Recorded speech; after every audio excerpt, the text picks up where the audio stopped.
Daniel Plainview trabaja duro en una mina, golpeando la piedra con su pico hasta que encuentra plata. Rápidamente coloca dinamita para abrir un nuevo camino y sale del pozo justo antes de que explote. Cuando intenta regresar, pierde el equilibrio y se cae, quedando en el fondo del pozo con una pierna rota y mucho dolor. Aunque parece imposible continuar, con un esfuerzo enorme se arrastra hasta alcanzar la pieza de plata y logra salir de ahí. A pesar del inmenso dolor, sigue adelante arrastrándose por el desierto, determinado a ir a la oficina a reclamar sus derechos de minería en el pozo que él cavó. Esta secuencia ofrece una buena mirada de ciertos aspectos de Daniel. Lo vimos trabajando completamente solo. Esto muestra su fuerte independencia. Sin embargo, el trabajo claramente hubiera sido más fácil con ayuda, lo que sugiere que su decisión de hacerlo solo fue para no compartir los resultados. Su individualismo le costó su lesión en la pierna, pero no se rindió. Recogió el mineral y se arrastró kilómetros en el desierto. Esta actitud muestra su resiliencia y determinación extremas, pero sobre todo su ambición de triunfar a cualquier costo. Unos años después, Daniel cambia su enfoque al negocio del petróleo y establece su propia empresa de perforación. Trabaja con varios hombres, uno de los cuales es padre de un bebé. Daniel diseña una estructura para la plataforma de perforación que incluye unas maderas dispuestas en forma de cruz en el centro. Después de mucho esfuerzo, logran perforar la tierra y el petróleo brota. Todos celebran este éxito. El padre aplica un poco de petróleo en la frente de su hijo como si se tratase de un bautismo. Comienzan a extraer el petróleo. Daniel y el papá están dentro del pozo cuando sucede un grave accidente. La estructura de madera se rompe y cae sobre ellos, matando al padre del bebé instantáneamente. Cubierto de petróleo y sangre, Daniel logra salir. Se acerca al hijo de su colega, que está en una canasta, toma unos tragos de alcohol y decide adoptar al niño. La película se ambienta durante el auge petrolero en Estados Unidos a finales del siglo XIX y principios del XX, una era que transformó radicalmente la economía y sociedad globales. El petróleo se convirtió en un recurso sumamente valioso, casi como un nuevo dios, causando conflictos y guerras. La escena del descubrimiento del petróleo incluso se asemeja a un mito religioso, simbolizando el nacimiento de una nueva religión. La plataforma de madera con una cruz en el centro evoca la imagen de un templo. Cuando el pico perfora la tierra y surge el petróleo, recuerda la lanza de Longinos que al herir a Cristo liberó su sangre, llevándolo a la conversión al cristianismo. De forma similar, el contacto con el petróleo transforma a Daniel en un devoto o incluso un profeta de esta nueva religión del oro negro. Además, la muerte simultánea del padre presagia la violencia históricamente ligada a la lucha por este recurso codiciado. Con el paso de los años, Daniel se encuentra hablando frente a una comunidad de propietarios de tierras cerca de un pozo de petróleo recién descubierto. Se presenta como un experto en petróleo con varios pozos que le han generado grandes ganancias. Les explica que ahora tienen la oportunidad de ganar dinero, pero les advierte ser cuidadosos con otros empresarios que no son tan confiables como él. Insiste en que no deben dejar pasar esta oportunidad. Daniel también se describe como un hombre de familia y presenta a su hijo H.W. como su socio en el negocio. Subraya que su oferta incluye un vínculo familiar que nadie más puede ofrecer. Sin embargo, omite mencionar que H.W. es adoptado, un hecho que ni siquiera el niño sabe. El descubrimiento de petróleo intensificó la ambición de Daniel. Ahora busca comprar más tierras para explotar y durante su discurso en la reunión comunitaria utilizó técnicas de persuasión para lograrlo. Analicemos cómo. Daniel comenzó destacando su experiencia y éxito. Al mencionar sus pozos productivos y los ingresos que generan, se posiciona como una autoridad y presenta una oportunidad única a los presentes. Luego les advirtió que podrían perder esta oportunidad si no actúan con cuidado. Al presentarse primero como experto, su advertencia gana credibilidad y crea un sentido de urgencia que presiona a los terratenientes a tomar decisiones rápidas. Después, Daniel intensificó esta presión añadiendo miedo. Les advirtió que otros perforadores podrían engañarlos o desfavorecerlos. Su discurso está muy calculado. Establece autoridad, resalta una oportunidad, crea urgencia y miedo y luego se presenta como solución. También apeló a los valores familiares al mencionar que es un hombre de familia y dirige la empresa con su hijo, sabiendo que esto resuena bien en la comunidad que valora mucho la familia. Algunos asistentes dudan si pueden confiar en Daniel y el encuentro termina en gritos y confusión. Daniel se aleja del lugar, pero pronto se encuentra con una pareja de propietarios, los Bankside. Les propone un trato, aunque ellos parecen escépticos al principio. La señora Bankside le pregunta a Daniel sobre su esposa, a lo que él, engañándolos, responde que ella falleció durante el parto de su hijo H.W. Movidos por compasión hacia este hombre y su hijo, los Bankside aceptan y le dan permiso para extraer petróleo en su propiedad. Tiempo después, en su oficina, Daniel recibe la visita de un joven llamado Paul Sunday. Paul le dice que conoce un terreno rico en petróleo y ofrece la información por $500. Hacen un acuerdo y Paul revela que el terreno es de su propia familia, el rancho Sunday. Daniel y HW viajan al lugar y son recibidos por Abel Sunday, el padre de Paul. Sin embargo, Daniel oculta que ya ha hablado con su hijo y en su lugar dice que están allí para cazar codornices. Abel les ofrece hospitalidad y les permite acampar en su terreno, mencionando que su hijo Eli les llevará leña para la fogata. Mientras arman el campamento, se acerca Eli y Daniel se sorprende. Eli es idéntico a Paul. Daniel se pregunta si Paul los está engañando o si Eli es simplemente su hermano gemelo. Decidiendo no mostrar sorpresa, Daniel saluda a Eli como si fuera la primera vez que lo ve. Para evitar sospechas sobre sus verdaderas intenciones, salen a cazar codornices y de paso examinan el terreno. HW pisa un charco de petróleo y Daniel se emociona mucho. Su hijo le pregunta con inocencia cuánto pagarán a los Sunday por el derecho a usar su tierra. Daniel responde que pagarán como si solo hubiera codornices en el terreno, no petróleo. Este momento refuerza la idea de que el discurso de Daniel es puramente estratégico. Su ambición, que parece bordear la avaricia, lo ha llevado a construir una imagen pública diseñada para ganarse la confianza y comprar tierras barato. Como reveló HW, planea pagar como si buscara codornices y no petróleo. En realidad no está interesado en un negocio justo. Parece que lo único que realmente le importa es él mismo. Más tarde, durante una cena con la familia Sunday, Daniel le dice a Abel que está encantado con su terreno y las codornices que viven ahí. Explica que su hijo HW estuvo enfermo recientemente y el doctor recomendó que pasara tiempo al aire libre. Por eso quiere comprar el terreno. Abel se siente abrumado y no sabe qué decir ante la propuesta. Sin embargo, él interviene y sugiere un precio mucho mayor al que Daniel esperaba. Daniel decide ignorar a Eli y sigue negociando con Abel, quien aún está muy confundido. Eli insiste en que el precio debe ser más alto porque sabe que hay mucho petróleo en la propiedad. Daniel intenta disuadirlo argumentando que solo porque hay petróleo en la superficie no significa que habrá más debajo. Eli no cede, así que Daniel pregunta cuánto consideraría justo. Eli pide $10,000 para su iglesia ya que es el pastor de una congregación. Daniel, molesto, finalmente accede a comprar el terreno a Abel y promete donar $5,000 a la iglesia de Eli si logran extraer petróleo de la propiedad. Daniel y su equipo evalúan el terreno que acaban de adquirir. HW se pasea y conversa con Mary Sunday, la hija de Abel. Esta noche, HW le revela a Daniel que Mary le confesó que su padre la golpea cuando no reza. Al escuchar esto, la expresión de Daniel cambia, mostrando que la historia le afectó. Más tarde, Daniel logra comprar casi todos los terrenos alrededor del rancho, excepto el de un hombre llamado William Bandy, quien se rehúsa a negociar con Daniel a menos que él vaya personalmente a verlo. Sin embargo, por orgullo, Daniel se niega a visitarlo. Organiza una reunión comunitaria con los residentes de Little Boston para prometerles que si encuentran petróleo, la comunidad prosperará. Construirá una escuela, cavará pozos de agua, mejorará la agricultura y desarrollará carreteras y calles. Como si fuera un político haciendo promesas electorales, Daniel se presentó y prometió construir una escuela y cultivar la tierra para alimentar a todos. Afirmó que si haya petróleo, la comunidad entera prosperará. Sin embargo, esto es solo manipulación, ya que lo que hasta ahora ha demostrado Daniel es que solo busca su propio beneficio. Desde su oficina, Daniel ve a Eli invitando a sus trabajadores a la iglesia de la tercera revelación. Daniel ve a Eli con recelo. Eli se acerca a Daniel y le pide permiso para bendecir el pozo antes de comenzar la extracción de petróleo. Quiere que Daniel lo presente ante la comunidad como el orgulloso hijo de estas colinas que cuidó del rebaño de su padre y que mencione su nombre. Eli asegura que será una bendición simple pero significativa. Daniel acepta y le agradece por su visita. Llega el día de la inauguración del pozo y Daniel se dirige a la comunidad. Sosteniendo de una mano a su hijo HW y de la otra Mary, agradece a todos por venir. Declara que en lugar de dar un discurso, procederá directamente con la bendición del pozo. Sin embargo, rompe su promesa. No presenta a Eli ni le permite hablar, sino que él mismo realiza la bendición. Daniel empieza a exhibir rasgos de un narcisismo severo. Estas personas suelen mostrar una imagen grandiosa de sí mismas para impresionar a otros, mientras internamente luchan con inseguridades y están constantemente defendiendo su ego ante cualquier amenaza percibida, siempre tratando de demostrar su superioridad. A medida que avancemos, explicaré cómo se manifiesta este narcisismo en Daniel. Después de la inauguración, los niños juegan y corren alrededor. Daniel está sentado en una larga mesa cerca de Abel Sunday. Mary pasa corriendo cerca y Daniel le pregunta si su padre ha dejado de pegarle. De manera tímida, Mary dice que sí. Daniel le asegura que ya no recibirá más golpes y que él cuidará de ella. Abel, al escuchar la conversación, se siente avergonzado y evita la mirada de Daniel. Más tarde, Daniel está durmiendo en el piso de su habitación cuando Fletcher, su empleado de confianza, entra para informarle que hubo un accidente en el pozo y uno de sus trabajadores, llamado Joe, ha muerto. Daniel luego asiste a la iglesia y ve uno de los sermones de Eli. Este dice que sintió el aliento de Dios en su cuerpo y le dijo que se acercara a la señora Hunter, que sufre de artritis. Eli se acerca a la mujer y le dice que su dolor es porque el demonio está en sus manos. Eli le pide al espíritu que deje el cuerpo de la mujer. Comienza susurrando suavemente, pero su tono se vuelve más intenso, terminando en gritos y gestos dramáticos para expulsar al espíritu. Camina hacia la puerta haciendo ademanes de estar luchando con el espíritu hasta que lo lanza fuera. Los congregantes agradecen a Dios y se emocionan cuando Eli abraza a la señora Hunter diciéndole que está libre del espíritu que la molestaba. Daniel se acerca a Eli para pedirle que ofrezca unas palabras en el funeral de Joe. Sin embargo, Eli culpa a Daniel por el incidente, argumentando que no solo solo no lo dejó bendecir el pozo, sino que trabajan muchas horas. Daniel, irritado, responde que los trabajadores necesitan descansar, pero no pueden porque pasan tiempo en la iglesia escuchando los sermones de Ellie. Esto aumenta la tensión entre ambos. Más tarde, Daniel está en su oficina mientras HW observa a los hombres trabajar en la torre de perforación. De repente, ocurre una explosión y HW es lanzado por los aires. Después de la explosión, el petróleo comienza a brotar descontroladamente del suelo. Fletcher corre hacia HW, revisa si está herido y luego se lo lleva a su padre. Daniel lleva a HW al comedor y, desesperado, le pregunta si está herido o si siente dolor. El niño responde que no puede oír. Afuera, el petróleo se incendia y la torre comienza a arder. Daniel le dice a su hijo que debe ir a solucionar el problema. HW le implora que no lo deje solo. Daniel le pide a un trabajador que sujete y calme al niño mientras él corre hacia la torre en llamas. Le ordena a sus hombres que apaguen el fuego. Tras intentar todo lo posible, los hombres se retiran y miran cómo las llamas se elevan hacia el cielo. Fletcher observa la torre en llamas, claramente preocupado. Sin embargo, Daniel le asegura que no tienen motivo para estar tristes. Bajo ellos hay un vasto depósito de petróleo y solo él puede extraerlo. La torre se derrumba ante sus ojos y Daniel se muestra exultante. Fletcher pregunta por HW. Sin quitar la vista del fuego, Daniel responde que no está bien y que se encuentra en el comedor. Mientras Fletcher va a ver a HW, Daniel continúa observando las llamas, sonriendo con ambición. ¿Daniel realmente ama a HW? Daniel ha mostrado afecto hacia él, pero ciertas acciones, especialmente esta tras el accidente del niño, sugieren lo contrario. Un narcisista severo como él es capaz de afecto, pero lucha por mantener relaciones debido a su falta de empatía y tendencia al egoísmo. Su actitud en el accidente de HW destaca este punto. Daniel prioriza sus ambiciones sobre las necesidades de su hijo, lo que evidencia su pronunciado narcisismo. Daniel está acostado junto a su hijo acariciándole la cabeza. HW intenta hacer ruidos para escuchar su propia voz, pero no lo logra. Daniel le pide que pare, pero el niño no le hace caso y sigue quejándose. En Little Boston ya hay 3 torres extrayendo petróleo y el negocio de Daniel prospera. Se acerca a HW, quien está en su cama, y le hace señas de que es hora del desayuno y deben irse. El niño no responde. La sordera de su hijo desalienta a Daniel, quien se va dejando al niño solo y triste. Ellie se acerca a Daniel para preguntarle por el dinero prometido para la iglesia. Daniel le da una cachetada y lo tira al suelo. Antes de que Ellie pueda levantarse, Daniel lo golpea otra vez preguntándole: si eres un curandero y un canal del Espíritu Santo, ¿por qué no curas la sordera de mi hijo? Ellie responde que si le hubieran permitido bendecir el pozo, nada de esto habría pasado. Ellie insiste en que Daniel le debe $5,000 a la iglesia de la tercera revelación, pero Daniel solo sigue humillándolo y lo baña en petróleo. Cuando Ellie llega a su casa, está furioso con su padre. Le reprocha por ser tan ingenuo como para dejar que un extraño los tome por tontos. Abel intenta defenderse diciendo que solo siguió lo que creía que era la voluntad de Dios, pero Ellie le contesta que Dios no ayuda a los tontos como Abel. Ellie piensa que fue su hermano gemelo Paul quien le dijo a Daniel que podría sacar provecho de su padre y tomar sus tierras. El hijo tonto de un hombre tonto. La iglesia cristiana de Ellie se llama la tercera revelación. Algunos creyentes piensan que la primera revelación de Dios fueron los mandamientos dados a Moisés, la segunda fue la llegada y enseñanzas de Jesús, y la tercera podría ser cualquier persona llena del Espíritu Santo que clame tener poderes divinos. Ellie, que en uno de sus sermones dijo que el Espíritu Santo le ordenó curar a una anciana de artritis, parece ser esta tercera revelación. Sin embargo, Ellie parece más un impostor que un verdadero profeta. Cuando intervino en la negociación entre Daniel y su padre, no buscó ayudar a su familia, sino conseguir dinero para su iglesia. Pero este dinero parece beneficiarlo más a él mismo que a su comunidad o su fe. Además, cuando Ellie insistió en bendecir el pozo y ser presentado como una figura importante, parece que estaba buscando reconocimiento y poder. Ellie también acaba de mostrar una naturaleza cruel hacia su padre por no haber conseguido un mejor acuerdo. Así, Ellie y Daniel actúan como reflejos distorsionados el uno del otro, mostrando vicios similares pero a través de medios distintos. Ambos son narcisistas y codiciosos, usando sus plataformas, la religión para Ellie y el petróleo para Daniel, para manipular y controlar a otros en la búsqueda de sus ambiciones. Ambos crean una imagen pública grandiosa que oculta sus verdaderas motivaciones. Daniel llega a su cabaña y ve a un hombre esperándolo afuera. Este hombre se identifica como Henry Plainview y dice ser su medio hermano. Le cuenta que se enteró de su éxito por los periódicos y que vino a informarle sobre la muerte de su padre. Daniel invita a Henry a comer dentro de la cabaña. Después le da a HW un vaso de leche con algo de alcohol. Lo obliga a beberlo y le ordena que se vaya a dormir inmediatamente, aunque todavía es de día. Para alguien con narcisismo severo, el amor suele basarse más en la utilidad que en la conexión emocional. Aman a las personas por lo que pueden aportar y cómo les hacen sentir sobre sí mismos. Cuando HW perdió su audición, Daniel se frustró, redujo sus interacciones con él y ha mostrado poco interés en adaptarse a la nueva situación de su hijo. Así, el afecto de Daniel hacia HW se revela condicionado por sus intereses personales, algo que se hace más evidente hacia el final de la película. Daniel va al grano y pregunta a Henry qué es lo que busca. Henry trata de esquivar la pregunta al principio, pero luego admite que quiere trabajar para su medio hermano. Convencido por lo que escucha, Daniel lo invita a quedarse y lo acoge como un hermano. Desconectado de HW y sintiéndose vacío, Daniel encuentra consuelo en Henry. Lo invitó a quedarse con él para llenar su vacío emocional, pensando que tener a un familiar, a alguien alguien que tiene su sangre, que considera como él, lo hará sentir mejor. Eso sí, siempre y cuando esté bajo su control. En la cabaña, HW está despierto y revisa las pertenencias de Henry sintiendo celos porque Daniel le presta más atención. Encuentra un diario y ve una foto de una mujer. Sin embargo, sostiene el diario al revés, indicando que probablemente no sabe leer. Afuera, los hermanos pasan la noche bebiendo y charlando. Henry le pregunta a Daniel por qué dejó su ciudad natal. Sabe que Daniel no se llevaba bien con su padre, pero desconoce los detalles. Daniel dice que no habla de esas cosas y cambia el tema a sus trabajos anteriores. A medida que la conversación avanza, Daniel se abre más y admite que es competitivo por naturaleza, que no quiere que otros tengan éxito y que en realidad odia a la mayoría de las personas. Henry comenta que después de muchos fracasos, él ya no siente eso. Sin embargo, Daniel insiste en que si él se siente así, Henry también debería sentirlo. Finalmente, Daniel confiesa que su meta es ganar suficiente dinero para poder aislarse del resto del mundo. Añade que tener a Henry con él le ha dado un nuevo aire, ya que siente que no puede enfrentar solo al resto de las personas. Esta conversación es clave para entender más del narcisismo severo de Daniel. Muchos narcisistas sufrieron emocionalmente en la infancia cuando aún no han desarrollado mecanismos para defenderse de experiencias dolorosas. Pueden haber enfrentado humillación, negligencia o maltrato, lo que los lleva a construir una imagen falsa de sí mismos como defensa contra futuros agravios. Aunque no sabemos mucho del pasado de Daniel, hay indicios de un posible maltrato. Henry mencionó que Daniel nunca tuvo una buena relación con su padre. Además, mostró una rara bondad genuina al proteger a Mary de su padre abusivo, lo que sugiere que podría haberse identificado con ella, posiblemente porque él mismo experimentó maltrato similar en su infancia. Además, como es posible que el narcisista se haya sentido ignorado o menospreciado durante su desarrollo, el éxito y el reconocimiento son extremadamente importantes. Para alguien como Daniel, el mundo es un juego de suma cero. Cualquier éxito ajeno se percibe como un fracaso personal, alimentando su envidia, competitividad y avaricia y llevándolo a sentir la necesidad constante de ganar en todo. Un claro ejemplo de esto ocurrió cuando Ellie le pidió a Daniel que lo reconociera públicamente tras bendecir el pozo de petróleo. Daniel se negó y en su lugar él mismo realizó la bendición. No puede permitir que nadie más reciba atención o reconocimiento porque en su mente no hay suficiente para todos. En su visión del mundo, lo que otro gana, él lo pierde. Mientras Henry y Daniel duermen, HW inicia un incendio que se dirige hacia la cama de Henry. Los dos despiertan e intentan apagar las llamas. HW intenta escapar, pero Daniel lo alcanza y lo lleva de regreso a la cabaña. En el siguiente escenario, padre e hijo están sentados en un vagón de tren. Daniel se muestra inquieto, mirando por la ventana mientras acaricia la cabeza de HW sin mirarlo directamente. Le dice que necesita hablar con el conductor y que regresará pronto. Le pide a HW que se quede quieto en su lugar mientras deja escapar una lágrima. Daniel se levanta y se baja del tren, dejando a su hijo en camino a una escuela de obediencia sin explicaciones. Cuando el tren empieza a moverse, HW se desespera, corre hacia la puerta del vagón y grita a Daniel, quien se aleja sin mirar atrás. Con HW ausente, Daniel se acompaña de Henry. Ambos se reúnen con Tilford de Standard Oil, una importante compañía petrolera de la época. Daniel presenta a Henry como su hermano y cuando Tilford pregunta por HW, Daniel se siente incómodo. Los hombres quieren comprar las tierras de Daniel y le prometen hacerlo millonario. Daniel se pregunta qué haría con su vida si deja de extraer petróleo. Tilford sugiere que podría dedicarse a cuidar de su hijo. Molesto por lo que considera una intromisión en su vida familiar, Daniel responde amenazando a Tilford diciéndole que algún día irá a su casa y le cortará la garganta mientras duerme. Después de reemplazar a HW con Henry y al ver que HW se convirtió en un obstáculo y difícil de manejar, Daniel decidió apartarlo. Al dejarlo se vio que derramó una lágrima, pero parece ser más por otras razones que por afecto genuino. Primero, Daniel podría sentir una forma de pérdida, pero más por cómo HW lo hacía sentir bien que por verdadero cariño. Segundo, Daniel podría sentir culpa por no cumplir con la imagen social de hombre de familia crucial para su éxito y reconocimiento. Esta idea se refuerza al reaccionar con agresividad ante Tilford, quien le sugirió dedicarse a cuidar a su hijo. Daniel interpretó esto como un ataque a su imagen y por eso reaccionó de manera extrema. Daniel se entera de que hay un terreno cercano que no ha comprado aún. Pertenece a William Bundy, el hombre que solo vendería si se reúne en persona con él. Daniel y Henry van con Bundy, pero solo encuentran a su nieto, quien les dice que Bundy no está. Días después, Daniel celebra un acuerdo con Union Oil que le ayudará a reducir los costos de transporte del petróleo. En un momento de descanso, Daniel y Henry se dan un chapuzón en el mar. Daniel, sintiéndose cercano a Henry, lo considera su hermano del alma. Le pregunta si recuerda una vieja casa de su ciudad natal. Henry asiente, pero parece dudoso. Con una sonrisa nostálgica, Daniel sugiere ir al baile del durazno, un evento significativo de su juventud. Henry, confundido, solo sonríe y asiente débilmente. Daniel repite la invitación más fuerte. Dije que podríamos ir al baile del durazno. Henry sigue sonriendo y acepta, aunque claramente no capta la referencia. La expresión de Daniel cambia. Observa a Henry con desconfianza, lleno de dudas sobre la verdadera identidad de este hombre. Al caer la noche, mientras Henry duerme, Daniel se acerca sigilosamente con un arma en mano y comienza a interrogarlo. Le pregunta sobre el nombre de una granja, pero Henry no puede responder. Daniel, cada vez más exigente, le demanda que diga quién es realmente. Henry evade las preguntas y le suplica que lo deje ir. Sin embargo, Daniel insiste y finalmente Henry confiesa que no es quien dice ser. Revela que por casualidad conoció al verdadero Henry, quien se decía medio hermano de Daniel. Cuando el verdadero Henry murió de tuberculosis, él decidió adoptar su identidad. Asegura que solo buscaba sobrevivir y que nunca tuvo la intención de hacerle daño. Sin esperar un segundo, Daniel le dispara en la cabeza. Lleva el cadáver al bosque y pasa horas cavando una fosa para enterrarlo. Al revisar sus pertenencias, encuentra el diario de su verdadero medio hermano. Dentro descubre una mención a él mismo que dice: "Es un extraño para mí". Mientras sigue revisando el diario, se le cae una foto de un niño pequeño. Daniel la recoge,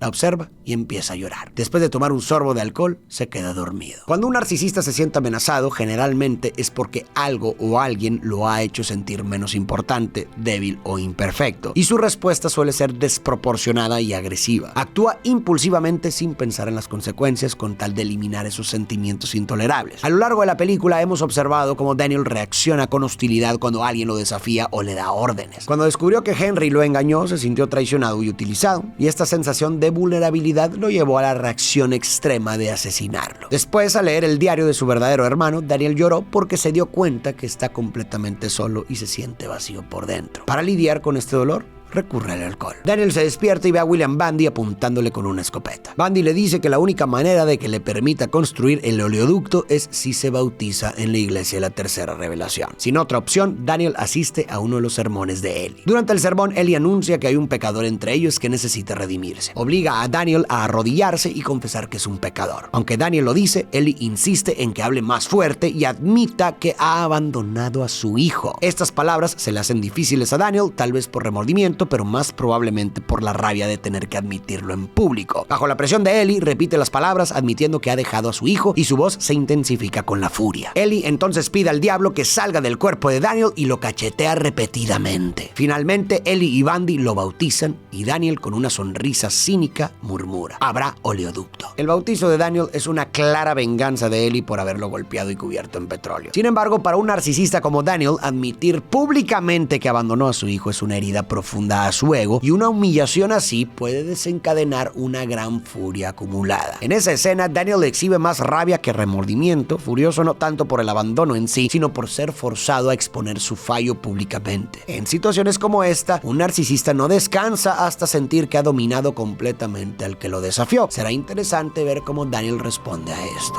Más tarde, los trabajadores de Daniel construyen el oleoducto. Daniel decide que es momento de traer de vuelta a HW. Cuando HW llega, Daniel se acerca, lo abraza y repite varias veces: "Esto me hace bien". HW, aún resentido, reacciona bofeteando. Después, padre e hijo están sentados en un restaurante cuando Tilford y su grupo entran. Daniel, lleno de rencor, decide confrontarlo y le exige que mire a su hijo. Le reitera que no tiene derecho a decirle cómo manejar a su familia. Además, le recrimina que no necesitó su ayuda y que logró un acuerdo con la competencia Union Oil. Después de haber admitido públicamente que abandonó a su hijo, Daniel trajo a HW de vuelta, probablemente para reparar su imagen dañada ante sí mismo y ante los demás. Su comentario de "eso me hace bien" al reunirse con HW indica que su decisión es más para aliviar su malestar personal que por el bien de su hijo. Esto se refuerza cuando Daniel se encontró nuevamente con Tilford. Como un típico narcisista, Daniel no dejó pasar la oportunidad de vengarse de quien sintió que lo desafió. Hizo que Tilford observara a su hijo y le reiteró que no le diga cómo criar a su familia. Eli decide dejar el pueblo para realizar misiones con su iglesia en Oildale, Taft y Bakersfield, lugares conocidos por sus operaciones petroleras. Daniel, al escuchar esto, reconoce esos lugares. Este momento confirma la falsedad de Eli, ya que realmente está persiguiendo el dinero en lugar de cumplir una misión espiritual. Daniel confirmó sus sospechas de que Eli es un falso profeta y su rival. Esto le genera más ira, lo cual es peligroso, ya que un narcisista acumulando tanta ira puede reaccionar de manera impredecible y violenta. HW y su maestro se comunican usando lengua de señas. Mary Sunday pasa tiempo con HW y gradualmente aprende a comunicarse con él. Con el paso de los años, la amistad entre HW y Mary se transforma forman amor y finalmente se casan. Daniel ahora es muy rico y está solo en su gran mansión. HW, que ha estado ausente por un tiempo, regresa y pide hablar con su padre. Daniel, sin embargo, lo ridiculiza, diciéndole que no es capaz de hablar y que debería usar sus manos para decirle dónde ha estado. HW le dice a Daniel que lo quiere mucho, pero que ha decidido mudarse a México con Mary para empezar su propia empresa de petróleo. Daniel responde fríamente: eso te convierte en mi competencia. HW aclara que no quiere ser su competidor, prefiere mantener la relación de padre e hijo en lugar de ser socios. Daniel, irritado, lo reta que hable por sí mismo, sin el intérprete. Bajo presión, HW habla y dice que se va a México con su esposa para alejarse de Daniel. Daniel se ríe sarcásticamente y le dice: ¿era tan difícil decir eso? Luego le confiesa cruelmente: no eres mi hijo, nunca lo has sido. Eres un huérfano, solo te recogí porque necesitaba una cara tierna para comprar tierras. Eres peor que un bastardo, eres solo un bastardo de una canasta. HW responde con su voz: gracias a Dios que no tengo nada de ti en mí. Daniel logró todo lo que quería, pero es miserable. HW ha crecido y se ha vuelto más independiente, pasando menos tiempo con él. Esto hace que Daniel se sienta más solo y vacío, llevándolo a refugiarse aún más en el alcohol. Analizando su conversación, desde el principio Daniel se mostró hostil, una reacción probable a la independencia de HW. Su irritación es evidente cuando de forma despectiva le dijo a HW que ni siquiera puede hablar y que si desea expresarse, use sus manos para decirle dónde ha estado. El momento clave fue cuando HW anunció que se mudará a México con su esposa para empezar su propio negocio petrolero. Esta noticia provocó una reacción furiosa de Daniel. Como persona con un narcisismo pronunciado, le resulta intolerable ser abandonado, especialmente por alguien como HW que le hace olvidar su miseria, aunque sea por momentos. Con la decisión de HW de irse, Daniel se sintió abandonado y menospreciado. Esto es algo que a un narcisista severo le cuesta mucho tolerar. En tales situaciones puede volverse muy cruel y perder toda empatía. Cree que tiene todo el derecho de actuar así y no toma en cuenta los sentimientos de los demás. Cuando un narcisista severo como Daniel se enfada, no respeta límites y puede usar las palabras como armas buscando causar el mayor daño posible. Esto es exactamente lo que acabamos de ver que hizo. Daniel se queda solo bebiendo whisky. Más tarde, ya ebrio, se queda dormido en la sala de boliche de su casa. Su mayordomo intenta despertarlo porque tiene una visita: Ellie. Ellie elogia la casa y le recuerda a Daniel que han sido amigos por mucho tiempo, aunque su tono es condescendiente. Ellie le cuenta a Daniel sobre su vida reciente y le trae una noticia: William Bundy ha fallecido. Le explica que el nieto de Bundy quiere ser actor en Hollywood, pero no tiene el dinero suficiente. Propone a Daniel asociarse para explotar el petróleo en el terreno de Bundy y así ambos ganar más dinero. Daniel está interesado, pero pone una condición: que Ellie admita que es un falso profeta y que Dios es una superstición. Al principio, Ellie se niega, pero cambia de opinión cuando Daniel le ofrece una gran cantidad de dinero, además de los intereses de los 5,000 que le había prometido años atrás. Sin mucha convicción, Ellie murmura que es un falso profeta y que Dios es una superstición. Daniel le exige que lo diga como si realmente lo creyera. Ellie repite la frase, pero Daniel le ordena que se ponga de pie y lo repita una y otra vez, cada vez con más firmeza. Finalmente, Ellie grita las palabras a todo pulmón. En ese momento, Daniel revela que ya había extraído todo el petróleo del terreno de Bundy sin necesidad de comprarlo usando los terrenos adyacentes. Ellie empieza a llorar desesperadamente, pero Daniel lo humilla aún más. Le cuenta que fue Paul, su hermano gemelo, quien le informó dónde encontrar el petróleo. Además, le miente diciendo que le pagó a Paul $10,000 y que ahora Paul es un empresario exitoso con 3 pozos que generan $5,000 a la semana. Le dice a Ellie: tú no eres el elegido